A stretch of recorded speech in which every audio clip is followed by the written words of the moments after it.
परशुराम मूर्ति का किया गया अनावरण। पूर्व न्यायाधीश ने कहा, लोग कर रहे हैं राजनीति, नेता हमारे समाज को टारगेट ना करें।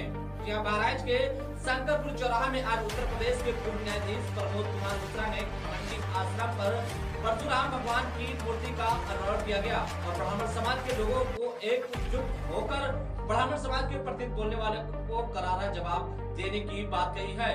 वहीं न्यायाधीश मिश्रा ने यूपी लाइव 100 न्यूज से बात करते हुए साफ तौर से कहा कि ब्राह्मण समाज ने कभी नहीं किसी समाज को बंटवारा नहीं किया है।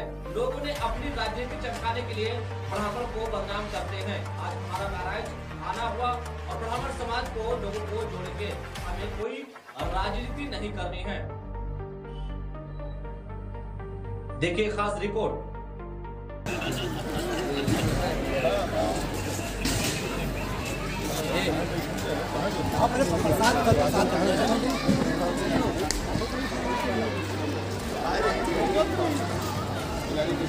उपलक्ष्य में सब हिंदू बंधन करता हूं मैं इस भारत की पवित्र भूमि को।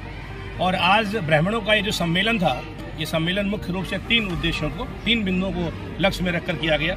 सबसे पहला उद्देश्य कि हम ब्राह्मणों को एकत्रित करके और भगवान परशुराम की स्थापना, और दूसरा उद्देश्य कि वे लोग जो ये नहीं जानते हैं कि इस पूरे भारत देश में ना ब्राह्मण है, न क्षत्रिय है, न वैश्य है, न शूद्र है। साफ साफ शब्दों में भगवान कृष्ण ने बोला है गीता में कि कुलेन जन्मना न जायते कर्मणा ते क्षत्रिय ब्राह्मण भवेत्। मतलब साफ है इसका कि कोई भी व्यक्ति ना जात से शूद्र होता है, ना ब्राह्मण होता है, अगर वो ब्राह्मणों का कार्य करता है। भगवान राम ने स्वयं कहा है कि जब उन्होंने कहा कि राक्षस आपने विभीषण को नहीं मारा और आपने कहा था मैं निश्चरहीन करूंगा मैं, तो आपकी तपस्या कैसे, आपकी प्रतिज्ञा कैसे पूरी होगी? तो भगवान राम ने साफ साफ शब्दों में कहा राधेश्याम रामायण में कि कुल जाति धर्म से कोई भी सुर असुर न माना जाता है, आचरणों से देवता और निश्चर पहचाना जाता है। तो फिर ऐसे में फिर लोग केवल ब्राह्मणों को टारगेट बना रहे हैं और कह रहे हैं कि ब्राह्मणों ने रामायण लिखी। रामायण क्या है? वो तो आदि है, अनंत है, अखंड है, अभेद है, अछेद है, सुवेद है। रामायण क्या समझेंगे आप? रामायण का एक नुक्ता, एक बिंदु आज लाखों की संख्या में विदेशों में लोग पीएचडी कर रहे हैं। तुलसीदास के बारे में वो लोग अब मिथ्या प्रलाप करते हैं। तुलसीदास को क्या जानते हैं? वो सूर्य तुलसी शशि, सूर्य को है ना, तुलसी को चंद्रमा के समान बोला गया है और कहा गया है कि सुरती नरती नागती ये चाहत सब कोई, गोद लिए हुलसी फिरे तुलसी समसुत होए। तुलसी कभी जातिवादी रहे ही नहीं। उन्होंने रामायण के शुरू में कहा कि बंदऊ मुनि पद कंद कृपा सिंधु निर्मय। सबसे पहले उन्होंने वाल्मीकि की वंदना की है, जिसको हम लोग दलित कहते हैं। और ऐसे श्रेष्ठ व्यक्ति को कि जो कभी व्यक्तिवादी रहा ही नहीं, जो समष्टिवादी है, उनको लोग आरोपित करते हैं सिर्फ इसलिए कि वो ब्राह्मण है। अब वो तुलसीदास नहीं है, वो दूबे हो गए।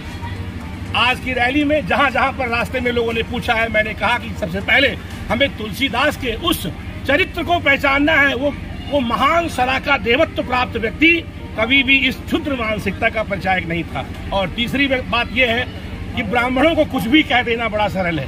तो इस रैली के माध्यम से आज हमने उद्घोष किया है कि अगर बिना किसी मतलब के ब्राह्मणों को टारगेट बनाया गया या ऐसे ही अपशब्द कहे गए तो हम शांत नहीं बैठने वाले, है ना।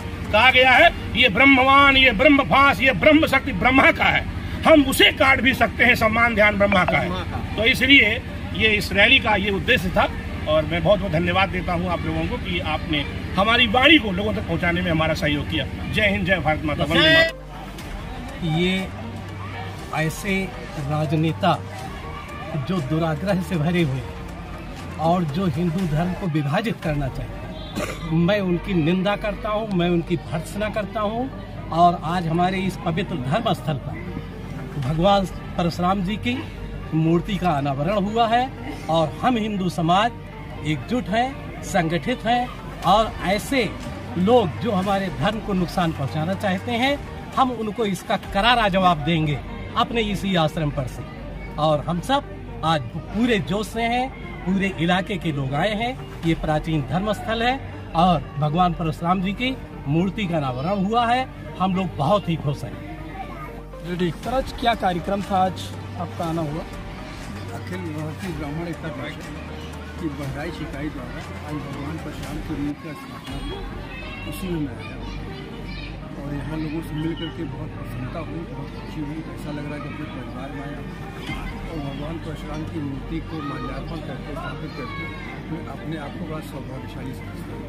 आप पूर्व जज रह चुके हैं। उत्तर प्रदेश में जिस तरीके से ब्राह्मणों को टारगेट किया जाता है, क्या लग रहा है कि कोई राजनीतिक है या कुछ? ये कुछ राजनीतिक षड्यंत्र भी है और इसके लिए ब्राह्मणों को एकजुट होना पड़ेगा, उनकी एकता आवश्यक है। तो क्या आप ब्राह्मणों को एकजुट करने के लिए बहराइच आए हैं? हाँ, हमारे कार्यक्रम में ये भी हमारी योजना थी कि सभी ब्राह्मणों को एक करें बहराइच।